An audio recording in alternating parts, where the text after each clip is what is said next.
বাড়িতে যখন কোনো রকম সবজি থাকে না, হাতে কম সময় থাকলে এই চটজলদি কাঁচা আলুর রেসিপিটা বানিয়ে ফেলুন। খেতে অসম্ভব টেস্টি হয়।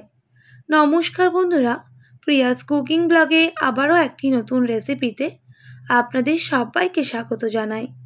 আজকে আমি নতুন স্বাদের কাঁচা আলুর রেসিপি বানিয়ে দেখাবো। বন্ধুরা, আমি এখানে 4টে আলু নিয়েছি। আলুর খোসা ছাড়িয়ে 3 থেকে 4 বার জল পাল্টে পরিষ্কার করে ধুয়ে নেওয়ার পর ঠান্ডা জলে রেখে দিয়েছিলাম। এরপর আলুগুলোকে গ্রেট করে নেব, তাই একটা গ্রেটার ব্যবহার করছি। আর আলুগুলো কিন্তু জলের মধ্যে গ্রেট করে নিতে হবে। আমি এখানে জলটা একটু ঠান্ডা ব্যবহার করছি। আপনারা চাইলে নর্মাল জলেও এই আলুটা গ্রেট করে নিতে পারেন। দেখুন বন্ধুরা, সমস্ত আলু গ্রেট করে নিয়েছি।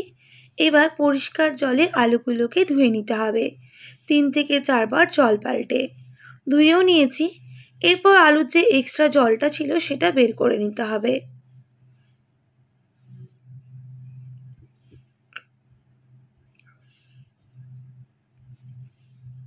বন্ধুরা, আমি একদম মিহিভাবে গ্রেট করিনি, একটু সরু সরু করে গ্রেট করে নিয়েছি। দেখুন, এবার কিছু এতে মশলা অ্যাড করব। প্রথমেই দিয়ে দেব 2 টেবিল চামচ কর্নফ্লাওয়ার। আপনারা আপনাদের পরিমাপ বুঝে দিয়ে দেবেন। 2 টেবিল চামচ ময়দা,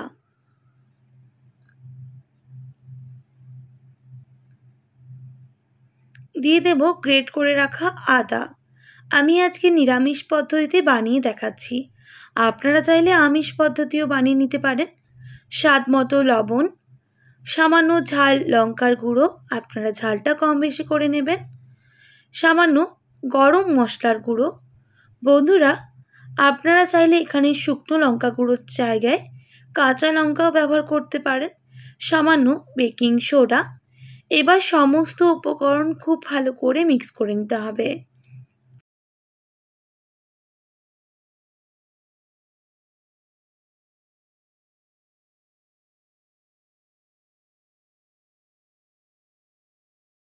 একটু সময় নিয়ে হাত দিয়ে খুব ভালো করে মেখে নিতে হবে। এখানে কোনো রকম জলের ব্যবহার করব না। লবণ দেওয়ার পর আলুর যে এক্সট্রা জলটা বের হয়, সেই জলেই কিন্তু এই কর্নফ্লাওয়ার আর ময়দাটা মাখানো হয়ে যাবে। দেখুন, খুব ভালো করে মেখে নিয়েছি। এবার হাত দিয়ে ছোট ছোট বল করে নিচ্ছি।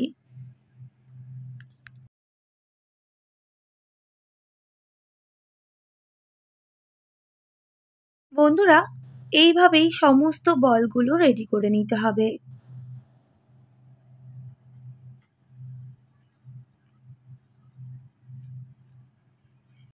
বন্ধুরা, আমি এখানে একটা ফ্রাইং প্যান নিয়েছি।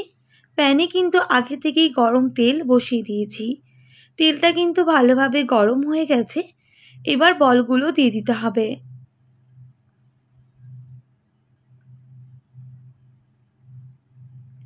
এই কাঁচা আলুর রেসিপিটা অসম্ভব টেস্টি লাগে। আপনারা চাইলে স্ন্যাক্স বা নাস্তায়ও এইরকম রেসিপি বানিয়ে দিতে পারেন। রুটি, লুচি, পরোটার সাথেও খেতে দুর্দান্ত লাগে। এক দিকটা ভেজে নিয়েছি, আরেক দিকটা উল্টে দিতে হবে। প্রথমে হাই ফ্লেমে উল্টে পাল্টে দুদিকটা ভেজে নেওয়ার পর গ্যাসের ফ্লেমটা মিডিয়ামে করে দেব, যাতে ভেতরগুলো খুব ভালো করে ভাজা হয়।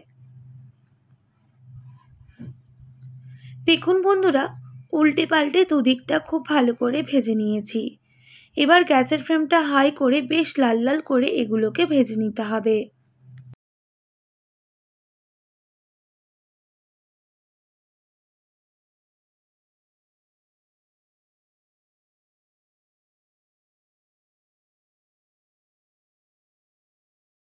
দেখুন বন্ধুরা, এগুলো বেশ কিছুক্ষণ ভেজে নেওয়ার কারণে বেশ অনেকটাই লাল লাল হয়ে গেছে। এবার তেল ছড়িয়ে সবগুলোকে নামিয়ে নিতে হবে। আর ভেতরটাও খুব ভালো করে ভেজে নিয়েছি।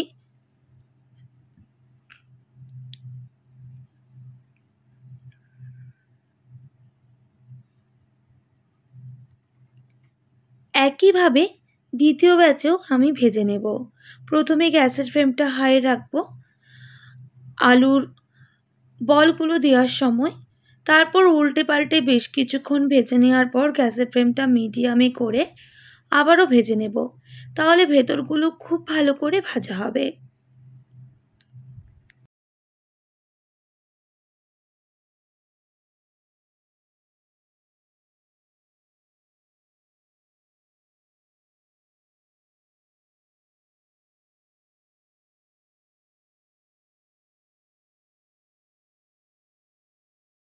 বন্ধুরা, যখন দেখবেন এই রকম লাল করে একটু ভাজা হয়ে গেছে, গ্যাসের ফ্লেমটা হাই করে দিতে হবে। আর তার কিছুক্ষণ পরেই তেল ঝরিয়ে এগুলোকে নামিয়ে নেব। একইভাবে সবগুলোই ভেজে নিতে হবে। বন্ধুরা, সবগুলো ভেজে নিয়েছি। এরপর আমি বেশ কিছুটা তেল তুলে রেখে দিয়েছি। তারপর তেলের মধ্যে দিয়ে দিলাম কালো সর্ষে, দিয়ে দেব জিরা। সর্ষে আর জিরা ভাজা হয়ে গেলে দিয়ে দিতে হবে কারি পাতা। এরপর এগুলোকে খুব ভালো করে ভেজে নিতে হবে। বন্ধুরা, কারি পাতা ভাজা হয়ে গেলে খুব সুন্দর একটা গন্ধ বের হয়েছে। এরপর দিয়ে দেবো গ্রেট করে রাখা আদা। আপনারা চাইলে রসুন কুচিও অ্যাড করতে পারেন, আমি আজকে নিরামিষভাবে বানাচ্ছি। আদা আর কাঁচা লঙ্কা ভালো করে ভেজে নিতে হবে।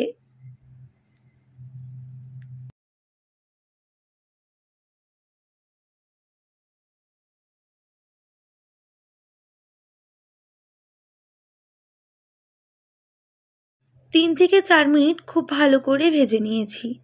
দেখুন, আদার কিন্তু কালারটা চেঞ্জ হয়ে গেছে। এবার দিয়ে দেব ফেটিয়ে রাখা টক দই 3 টেবিল চামচের মতো। টক দই দেওয়ার সময় গ্যাসের ফ্লেমটা একদম মিডিয়ামে করে দেব। আর বাটি ধোয়া জল বেশ কিছুটা অ্যাড করে দিলাম। এবার অনবরত নাড়াচাড়া করে মিক্স করে নিতে হবে।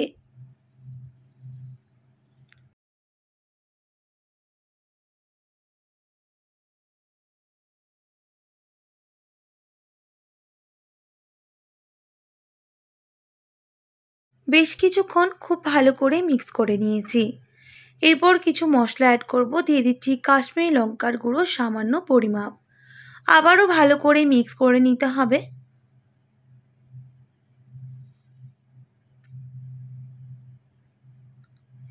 এবার দিয়ে দেবো সামান্য পরিমাপ গোলমরিচের গুঁড়ো, সামান্য গরম মশলার গুঁড়ো। আবারও ভালো করে মিক্স করে নেব আর বেশ কিছুক্ষণ কষিয়ে নেব।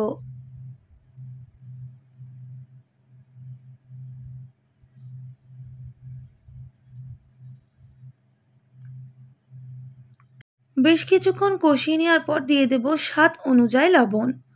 লবণটাও খুব ভালো করে মিক্স করে নেব। আর এইভাবে আরও বেশ কিছুক্ষণ কষিয়ে নিতে হবে।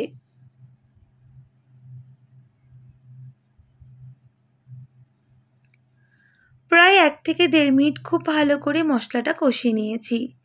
এবার স্বাদটা ব্যালেন্স করার জন্য সামান্য পরিমাপ চিনি দিয়ে আবারও আমি মিক্স করে নিচ্ছি।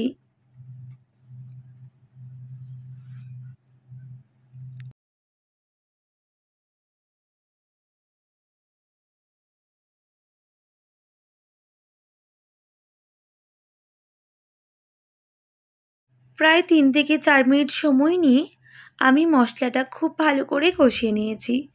দেখুন বন্ধুরা, মশলা থেকে কিন্তু তেল ছাড়া শুরু করে দিয়েছে আর মশলার যে কাঁচা গন্ধটা সেটাও চলে গেছে। এবার দিয়ে দেব পর্যাপ্ত পরিমাপ জল। আমি এখানে ছোট বাটির 1 বাটি জলের ব্যবহার করেছি। আপনারা আপনাদের পরিমাপ বুঝে জলটা দিয়ে দেবেন।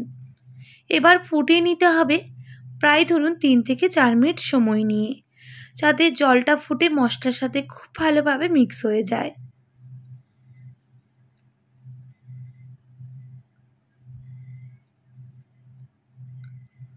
বন্ধুরা, প্রায় 1 থেকে 1.5 মিনিট আমি খুব ভালো করে ঝোলটা ফুটিয়ে নিয়েছি। দেখুন, অনেকটাই গাঢ় হয়ে এসেছে। এবার যে আলুর বলগুলো ভেজে রেখেছিলাম সেটা অ্যাড করে দেব আর খুব ভালো করে মিক্স করে নিতে হবে।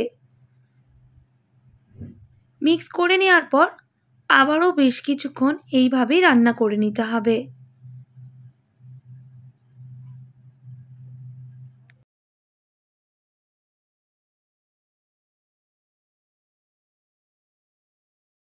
বন্ধুরা, যতক্ষণ না এই জলটা একটু শুকনো হয়ে আসছে ততক্ষণ পর্যন্তই আমি রান্না করে নেব।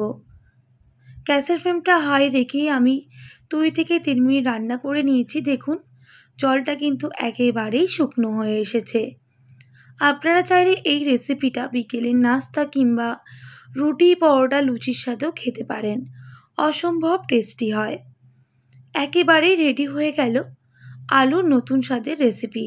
এবার গ্যাসের ফ্লেমটা অফ করে একটু ঠান্ডা করে নেব। এরপর একটা প্লেটের মধ্যে গরম গরম পরিবেশন করব। দেখুন বন্ধুরা, দেখতে কতটা লোভনীয় হয়েছে। বাড়িতে একবার হাতে কম সময় থাকলে এই কাঁচা আলুর রেসিপিটা বানিয়ে দেখুন, অসম্ভব টেস্টি হয়। আশা করি আজকের সহজ সরল রান্নাটি আপনাদের ভালো লেগেছে। ভালো লেগে থাকলে অবশ্যই একটি like, comment, share and subscribe করে দেবেন। পাশে থাকা বেল আইকনটিও প্রেস করে দেবেন, তাহলে নিত্য নতুন রান্নার ভিডিওগুলি আপনাদের কাছে পৌঁছবে। আজকের মতো এতটাই। আবার নতুন কোনো রেসিপি নিয়ে আপনাদের সঙ্গে দেখা হবে। আপনারা ভালো থাকবেন, সুস্থ থাকবেন, আর এতক্ষণ আমার সঙ্গে থাকার জন্য আপনাদের সবাইকে অনেক ধন্যবাদ।